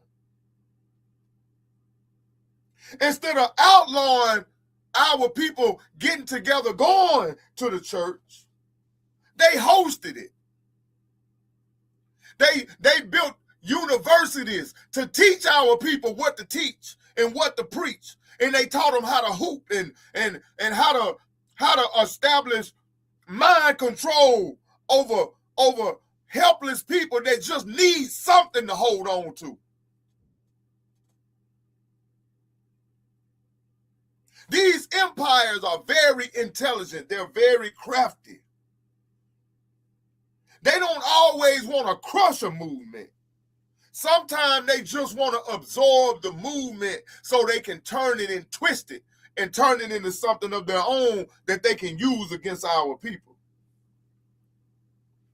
But here is the question that matters. If Christ's kingdom is not political, what happens when political power protects the word of God? We read in John 18 and verse 36 where Christ said, my kingdom is not of this world. We read in Hebrews chapter 12 and verse 28 where we receiving a kingdom which cannot be moved. Rome moved, they evolved, and they rebranded themselves. But the kingdom of the Most High God does not require imperial scholarship. You don't need to have a master's degree from master's universities. The same empire that nailed Christ to the cross later carried a cross on its banner. History records the transition. Scripture reminds us which kingdom is eternal. So, family, let us always understand and let us always remember, this is not our home. We got a home that's coming, and it's an eternal home. And it's peace. It's a peace of mind. And our God will rule over this kingdom. And we will reign in the kingdom of the Most High God. That's right. And we will crush the Iron Kingdom. And that's all that I have. That's my lesson for tonight. All praises to the Most High God. I pray that the Most High was glorified. Pray that you all were edified. I thank all the brothers that's on the panel that came tonight that brought your wisdom and understanding and your scriptures. And with that being said, that's my lesson. I yield. If y'all brothers got anything, y'all go ahead and bring it out. Hallelujah. Another powerful lesson. All praise to the Most High, man. Another powerful lesson. I'm hoping I can do it justice tomorrow. What you brothers have been bringing out, man. Especially then shout out to KG for that lesson he brought out too. As I went back and listened to it, thought out brought out lesson also, man. Man, I seen Tubi put something. He said that the 7 king, we was in 7 captivities. Okay, if I misspoke that we was 8, forgive me. But I always know that the one that was, he will come back again. But we'll give all praise and honor to the Most High. Appreciate y'all with the lesson, man. Appreciate you with the lesson, Stephen. Bringing it out. I'm taking notes, and I'll be going back listening to it again so I can have my lesson put. It's not gonna be a repeat, but I'm gonna pull some stuff from what you brought out here tonight, also, with the through the Spirit of the Most High. But that's all I had, man. Another great lesson, another beautiful lesson. Hoping the people got edified. Most High in Christ bless each and every one of y'all. Shabbat Shalom, family. Hey, yeah, man. Great lesson, Brother Stephen. All praise to the Most High. Hey, man, look. These lessons are coming out. And if y'all would just pay attention to what's going on over there in the so-called Middle East, when this thing is wrapping up fast and it hurry, brothers and sisters. So hold on, we ain't got long. Shalom. Yes, sir. That's right. That's right, brother Mikael. It's all around. It's the writing is on the wall. You just got to look at it. But powerful lesson, bro. Always an honor to do these lessons with you. I hope everybody was edified. And once again, I recommend that if you missed any of these lessons, go back at least 2 weeks and try and watch them. Because when Eliyahu bring out his lesson tomorrow, it's going to basically sum up everything that we have been talking about for the past 2 weeks. But I'm just, it's a blessing to man to work together and bring out the Most High's truth and do the things in which He wants us to do. Each one wanting to put their hand to the plow and make a difference, man. It's a blessing. So all praises to Brother Steph for this lesson. All praises to the Most High for giving you that knowledge to bring it out to the people. All I want to praises to say, the Most High. Go oh ahead, my bad, Cortez. go ahead. No, go Oh, ahead, brother.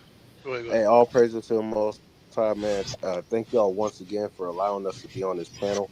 It is an honor and a privilege to be able, like the brother said, to bring out this truth and it's having this kind of you know in syncness is a rare occasion, but it's a beautiful thing, especially when we live in the different cities.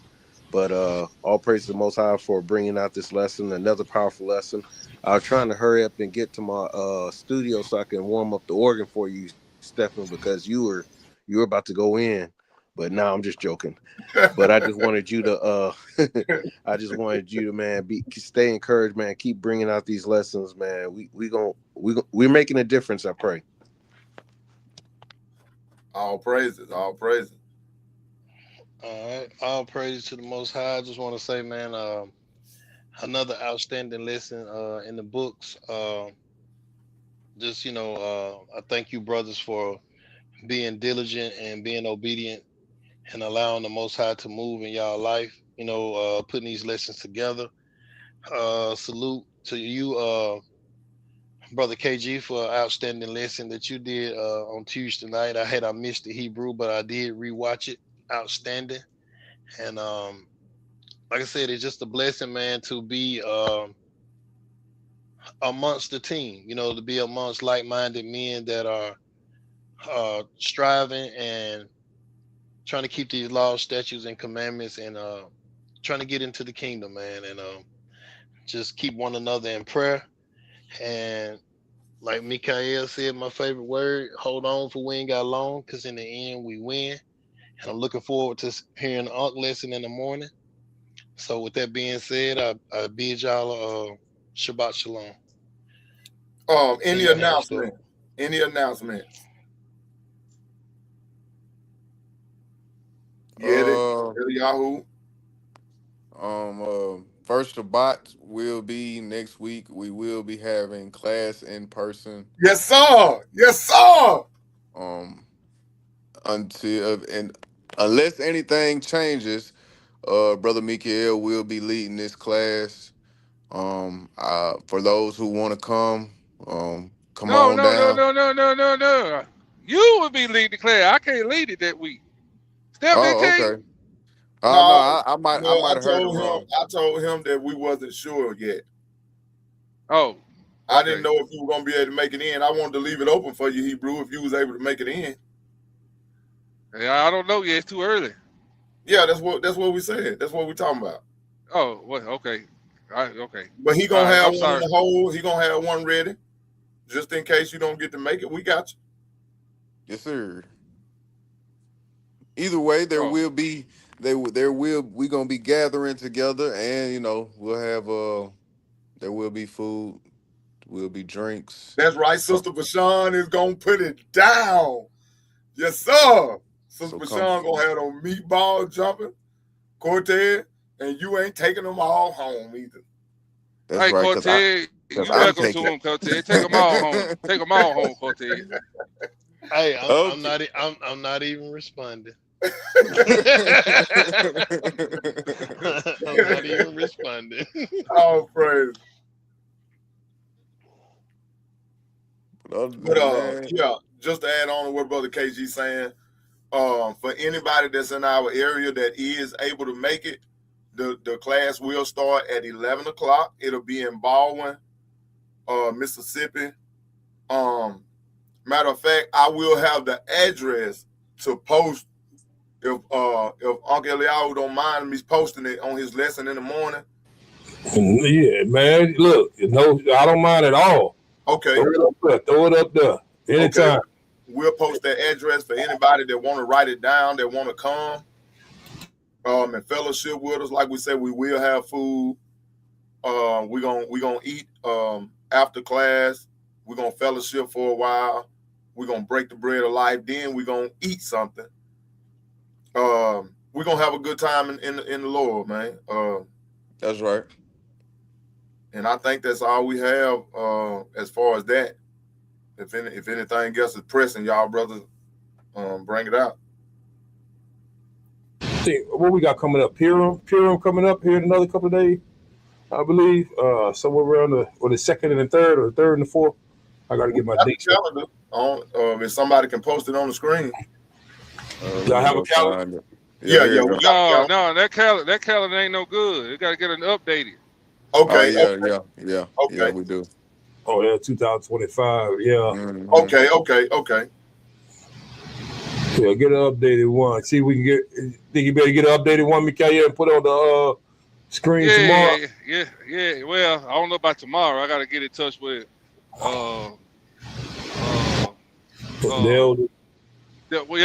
what's his name? Uncle Wody. Wody Abnon. Let's see if he got one. Okay. I'm sure he do. Yeah, we'll have one. We'll hit him up. All right. All right. With that being said, anybody want to give a shout out tonight? Anybody want to do the shout out? I got him. I'll go ahead and do it. Let me see how far it'll let me scroll up. So I can get everybody in. Because because there was a lot of communication tonight. So when it's like that, I know they enjoyed the lesson. They be enjoying the lesson. Shout out to Brother Tex. Brother Tex was back in the building. Y'all. I'm sorry, Tubi. Tubi had posted that he wanted somebody to do a lesson on the eagle in 2nd Esdras chapter 10 through 12. Okay. The eagle? Okay. Tubi said he got a calendar. Yeah, Tubi, we need it. Yeah. Send it to us, huh? Send it to us. Yeah, because like you said, we were talking about that eagle. You had mentioned it, and it's a lot of nations that has the eagle as their symbol. Even some dark nations have the eagle as a symbol that they use as a symbol. So we give all praise to the Bible. Always stand true to tell you who your enemy is. Psalms 91 swore. That's Sister Veronica. Shalom. Sis, shalom. See, you're the first one that came in here. Mother Mary, shalom to you. Shalom. I see you had posted something about that eagle too earlier, because somebody had jumped in here, but we'll leave it at that. Somebody had, was it I Love Jesus or something that jumped in and talked about the bear. But anyway, we get Sister Brenda here. Shalom to you, sis. Sister Tanis, shalom. Shabbat shalom to you all. Sister Jim, Shabbat shalom. Most High continue to bless y'all. MC to the X Project. Shalom. MC. Shalom. Peace and blessings. Sabrina, what is it? Sabrina Quanasa. Shalom to you, sis. Sabrina. So we got here. Who else we got? Says Sister Jim already. Sister Jim. Yeah, Dark Black Tea. Shalom Dark to you. black tea. Peace and blessings, man. Peace and blessings. What else we got? I called tennis already. Y'all got you see my rib in here. Yisrael. Shalom to you. Israel. With the 3 Shalom. bags. Ate them 3 fish. we ate them up too. We ate them up, fried them up the same night. Fresh bag. That way my wife like her too. Hey, that way my rib like her fish. She wanted fresh. Straight to the grease. Who else we got in here? Yeah, that was that I Love Jesus Christ 7 that came in and said something rush at the bell. I see you. Yeah, that's our Gentile friend, brother Tex. That's Okay. Hey, I'm looking for Roger to come back. I hadn't saw Roger yet. Roger ain't been back in, huh? Roger said I had enough. Roger said, I don't know. Man, y'all know that Bible too well. I ain't getting another. That's what Roger said. Oh, man. Roger tried to go back and recruit to get some info. Hey, So he tried to come back. Help. He went to get some help. That's what it is. Yeah, we shouted out Tuve. I heard Tuve. Hey, when Roger come back, Roger gonna be cocked and loaded, boy, when he come back. He gonna bring the Catholic priest on the show. He get the feelings hurt. Hey, Psalm 91 say he praying. Get his feelings hurt. Sister Colette, she was in the building. She was in here. Sister Colette, shalom. Mm-hmm. I think that's all I saw. That's all I see. I'm going through all the way down. That's it. I'm all the way back down to the end. What's the God say? Roger praying. Julian Warren, he was in here. I know he was watching. Brad Warren, Okay. Brother Willie Gardner. Shout out to y'all. I know y'all were watching. Before we leave, y'all, I wanted to do this since we were talking about it. That says American Samoa flag. There go an eagle. What it is? The U.S. Virginia Islands. They got an eagle. North Dakota, Michigan. Oh, these the states. New York, Illinois, Iowa, the Philippines, the Armed Forces of Moldova, war flag of Romania. What is that? Romania. The Netherlands, they got an eagle. The Netherlands. Look, Look at there. Boy, he look vicious, don't he? He got a knife sign on his head. That's like what's that cartoon? Heckle and Jekyll from back in the day? That's like a fool. What is that, Russia? There go Russia. Hey, there go that Russian flag with that eagle on it. Shinabapunda. Germany, there go the German state flag. Look, Albania got one. Armenia got one. Poland, look at Poland. Mm-hmm. They got a boost too. Poland. Look at that boost. He's dancing, ain't it? Who is that? The Czech Republic. Czech Republic. I'm looking at them right now. No, man, not Czech Republic, man. Come on, man. Look at Poland. Poland, they got a bull. They got a Molek. They got a bull on there. Oh, they got the big Baal on there, huh? The UK got an eagle. Look at that. Mm-hmm. Man, no, not the UK. Who that? Who that? Italian region. They got an eagle. Venezuela. Afghanistan got an eagle. See that? Look at all these nations. They got an eagle. Look at that. Spain. Look at that. The Swiss village. That's Swiss. Yeah, that's a rooster. That's like a chicken. Hey, that's a fighting cock, ain't it? Look, even Palestine got an eagle, y'all. Man, they ought to be ashamed of themselves. Yeah, they got an eagle. Mexico got one too. Did you name Mexico? San Juan got one. San Juan. There go another Russian. What is that? Oblast? You got to spit when you call them names. Roll your R's. World War II flag. Polish on land forces. They got one. That look like a chicken. All right, that's all for right now, family. For right now, Nigeria. Look, I'm ready to say Nigeria, Philippines. You name Poland and Romania. Serbia. Serbia used a white double-headed eagle as its coat of arms. Syria used a eagle. Also, Yemen, Zambia. Look at use an African fish eagle, and the United States. Who else would we had that didn't get named? I said Nigeria. This is when I'm talking about the dark nations that have eagles. Moldova, Mexico, Kazakhstan. There's a lot of them. Even Ghana. That's sad, man. Even Ghana.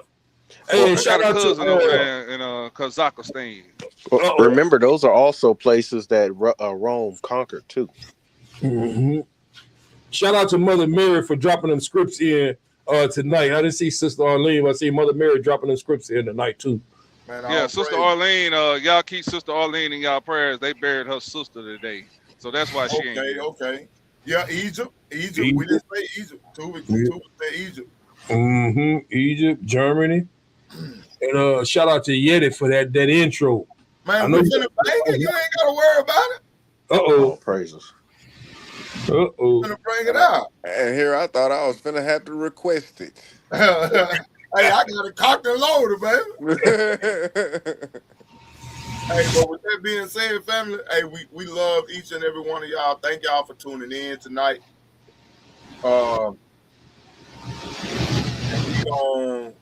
We gonna take it out of here like this right here.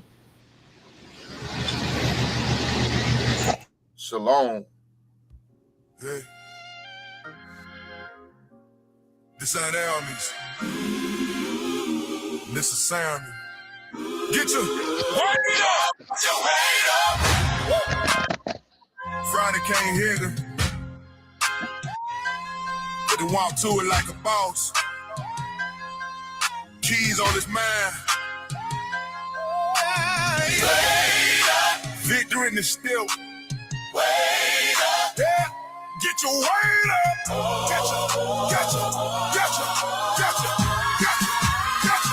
Put your weight on it Friday. Cross on his back, but he ain't back down. Put your weight on it Friday. Crown of thorns, but they still wear the crown. Marking of a cavalry, head of a steady.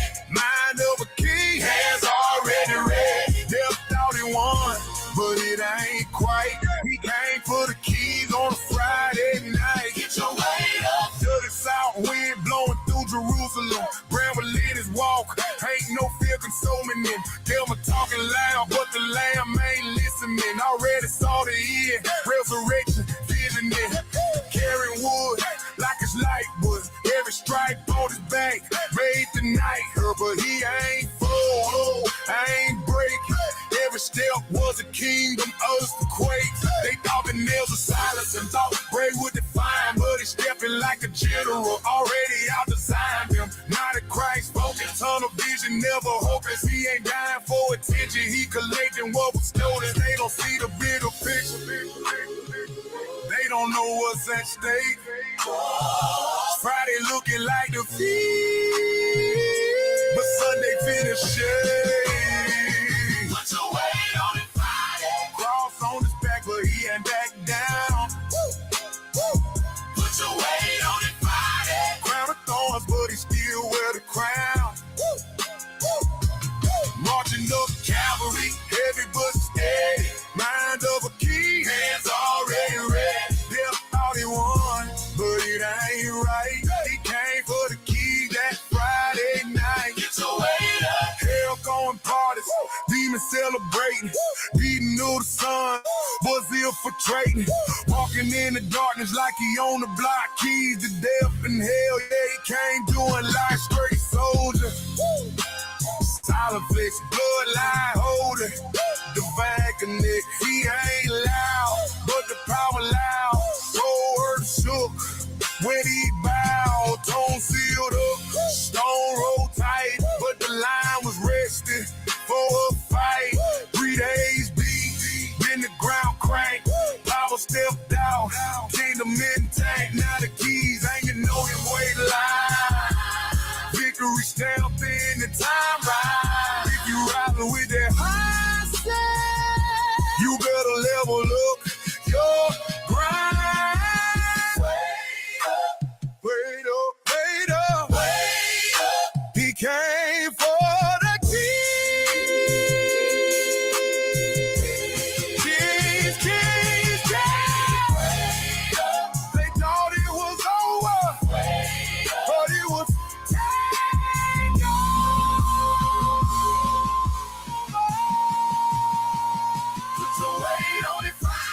Calvary climb, but it still stand tall. Put your weight on it Friday. Hip had a grip, but it lost it all. Marching up steady, mission already. Mind of a king, already strong, ready. Brave pride to close that line, but he ain't that play on a Friday night.